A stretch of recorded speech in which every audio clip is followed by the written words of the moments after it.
Popcorn time की जानिब से खुशामदीद। कोरलोस उस्मान स्क्रीन पर तहलका मचाने के लिए तैयार है। दूसरा ट्रेलर रिलीज हुआ तो इसमें नजर आने वाले सीन से ही साबित हो गया कि आइंदा एपिसोड किस कदर शानदार होगी। गुज़िश्ता एपिसोड में एक्शन और सस्पेंस की कमी महसूस हुई, आइंदा एपिसोड में वो कमी तो पूरी होगी ही, साथ ही ऐसे ज़बरदस्त एक्शन वाले सीन और एक दूसरे के खिलाफ खतरनाक सियासी दावपेच देखने को मिलेंगे जो शायकीन को एक लम्हे के लिए भी बोर होने नहीं देंगे। कहानी में ज़बरदस्त मोड़ लाकर मद्दाहों की कम होती दिलचस्पी को एक बार फिर से इंतहा को पहुंचा दिया है। ट्रेलर के जारी होते ही सस्पेंस के सीन के बारे में मद्दाहों के बेशुमार सवालात सामने आए हैं। हर कोई जानना चाहता है कि कहानी किस तरफ जा रही है, क्या बड़ी तब्दीलियां सामने आएंगी। आज की वीडियो में हम इसी पर बात करेंगे। जार कोताई ने गांची बे पर हमला क्यों किया और वो तोगाए के पास क्यों जाता है?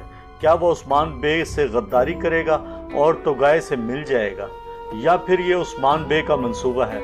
गांची बे कोरलोस उस्मान सीरीज गुज़िश्ता हफ्ता मद्दाहों को कोई खास मुतासिर न कर सकी, मगर आने वाली किस्त हर एक को जरूर भाएगी। इस ट्रेलर की वजह से कहानी में गैर मुतवक्का मोड़ देखने को मिला। अपने जबरदस्त और मजा भरे एक्शन से दिल जीतने वाले जार कोताई के बारे में अजीब सी बात सामने आई। जार कोताई जो कभी मंगोल हुआ करता था, इसे मंगोल कमांडर तोगाए के सामने देखना हर किसी की हैरत का बाइस था। जार कोताई का गांचे बे पर हमला और तोगाए के सामने झुकना कोई अच्छा इशारा तो नहीं था, मगर हर कोई इस मामले की तह तक पहुंचना चाहता है और जानना चाहता है कि जार कोताई की इन हरकतों के पीछे आखिर क्या राज है। तोगाए की एंट्री के बाद से ही हर किसी के दिल में खटक रहा है कि जार कोताई को मुसलमान होते क्यों नहीं दिखाया गया, कहीं वो मंगोलों के साथ दोबारा तो नजर नहीं आएगा। आखिरकार ये डर सच ही साबित हुआ और जार कोताई तोगाए के सामने ये कहते पेश हुआ कि गद्दारी जैसी गलती हुई है, मगर अब इसे इसका घर मिल गया है। जार कोताई के फैंस के लिए एक बहुत बड़ा झटका था और सब हैरान है कि बामसी बे के साथ जार कोताई की मोहब्बत, अपने गुनाहों पर पछतावा और अल्लाह से माफ़ी की तलब ये सब फेक तो नहीं था। व्यूवर, जो दिखाया जा रहा है हकीकत दरअसल वैसी नहीं है। हम जानते हैं कि अर्तुगरुल से लेकर कोरलोस उस्मान तक जितने भी लोग एक दफ़ा इस्लाम से मुतासिर होकर काइयों की सफ में शामिल हुए हैं वो दोबारा नहीं पलटते, इसलिए जार कोताई का ऐसा करना भी मुमकिन नहीं। जार कोताई की बढ़ी हुई दाढ़ी भी इस बात का सबूत है कि इसका किरदार मुस्बत ही दिखाया जाएगा। अब जरा गांची बे पर हमला और इसकी तोगाए से मुलाकात के मामले पर एक नज़र डालते हैं। सादा और असल बात यह है कि ये सब उस्मान बे का मंसूबा है जो हर किसी को मुतासिर कर देगा। व्यूअर्स, इससे कबल गोतको का मामला आपको याद ही होगा, जब उस्मान बे ने छोटी सी बात पर इसे कबीला बदर कर दिया था, जो तारगुन के खात्मे के लिए एक अच्छा मंसूबा साबित हुआ। इसके अलावा गुज़िश्ता किस्त में आपने देखा होगा कि सोगोत के हमला में तोगाए की निशानदही करने वाला जार कोताई ही था। उस्मान बे जो कि हर तरफ से दुश्मनों में घिर चुके हैं, तोगाए को मात देने के लिए खुफिया प्लान का सहारा लेंगे और जार कोताई तो हमेशा से ही चाहता था कि उस्मान बे इसे कोई बड़ा फरीजा दें। अब इसका ये ख्वाब पूरा होगा और उस्मान बे इसे अपने बड़े मंसूबे का हिस्सा बनाकर तोगाई के पास भेजेंगे। रही बात गांची बे की, तो व्यूअर्स, ये इसलिए किया गया है कि उस्मान बे जानते थे कि कबीला में कोई गद्दार है और जार कोताई की उस्मान बे के साथ गद्दारी साबित करने के लिए इससे गांची बे पर हमला करवाया गया और तोगाए जार कोताई से एक आधा इम्तहान भी लेगा, मगर बाद में वो जार कोताई पर पूरा यकीन करेगा और इसे अपने राजों में शरीक कर लेगा और तोगाए को शिकस्त देने और इसके मंसूबों को नाकाम बनाने में जार कोताई उस्मान बे का बड़ा मददगार साबित होगा। अब जरा इस बारे में बात कर लेते हैं कि उस्मान बे जहां लड़ाई कर रहे हैं वो कौन सी जगह है और किससे लड़ाई लड़ी जा रही है।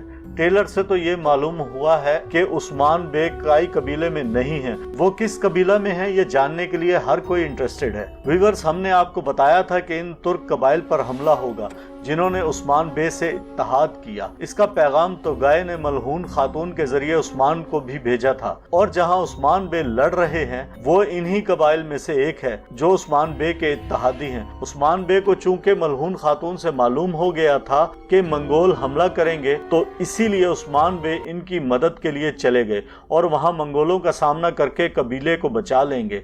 इसके अलावा और एक सीन भी सबकी तवज्जो का बाइस बना, वो तोगाए और मलहून खातून की फिर से टक्कर है। मलहून खातून जो पिछले एपिसोड में तोगाए के वार से जख्मी हो गई थी, इसकी सेहत तो बहाल हो गई मगर वो फिर से तोगाए के सामने नजर आ रही है और तोगाए ने मलहून खातून का गला ही दबा दिया है। तोगाए जो मलहून को पहले ही नहीं मारना चाहता था, इसे सिर्फ जख्मी करके ही उस्मान बे के पास भेजा। इस दफा भी इसका मकसद मलहून खातून को जान से मारना नहीं है। वो तोगाए का मलहून खातून पर हमला इतना हैरान कुन नहीं जितना मलहून खातून को एनीगुल कबीला में देखना सबके लिए अजीब बात थी। सब हैरान हैं कि वो एनीगुल कबीला क्यों गई थी। वीवर्स, हमारे ख्याल में दो ही सूरतें हैं, या तो निकोला ने इसे खुद ही बुलाया इत्तेहाद का झांसा देकर, या फिर उस्मान बे के कहने पर वो खुद ही तोगाए के पास गई थी। लेकिन वहां जाने का मकसद निकोला के जरिए तोगाए तक पहुंचना ही था। सीरीज में तोगाए की दहशत भी बरकरार है। ऐसा लग रहा है कि तोगाए का भाई भी रही सही कसर पूरी करने आ जाएगा। बिल्कुल यकीन से तो नहीं कहा जा सकता, मगर व्यूअर्स, आपने जरा गौर से देखा होगा जिस वक्त जार कोताई तोगाए के सामने घुटने टेकता है, इसके साथ एक और शख्स भी है, लेकिन वो तोगाए का साथी नहीं है, कोई नया कमांडर है। बल्कि एक झलक में इस शख्स का चेहरा सामने आया तो यूं लगा वो तोगाए से काफी मुशाबहत रखता है। इसलिए मुमकिन है कि तोगाए का भाई ही हो और वो ही जार कोताई को तोगाए के पास लेकर गया हो। अब जरा सोगोत के बारे में बात कर लेते हैं। ट्रेलर में निकोला को फ्रेस्तोस कलानोस से ये कहते सुना गया है कि आखिरी बार में हम सोगोत हासिल करेंगे। इतना ही नहीं, तोगाए ने कहा कि सोगोत तुम्हें मैं पेश करूंगा। निकोला और तोगाए उस्मान बे से सोगोत छीनने का ख्वाब देख रहे हैं। इस बारे में बात करें तो वीवर्स, सोगोत पर हमले की आखिरी कोशिश फलातूस ने की थी और इसे उस्मान बे ने कैसे नाकाम बनाया था ये कोई भी नहीं भूला होगा। हो सकता है निकोला और तोगाए मिलकर सोगोत पर हमला की कोशिश करें। उस्मान बे या तो रास्ते ही में इनका हमला नाकाम बना देंगे या फिर सोगोत में इनके वार का ऐसा जबरदस्त जवाब देंगे कि इनकी आंखें खुली की खुली रह जाएंगी। विवस, कोरलोस उस्मान की किस्त नंबर 50 17 मार्च को रिलीज होगी। अगर आपको वीडियो अच्छी लगी हो तो इसे लाइक और शेयर जरूर करें। व्यूअर्स, निकोला की नई लुक आपको कैसी लगी, इस बारे में कमेंट जरूर करें। शुक्रिया।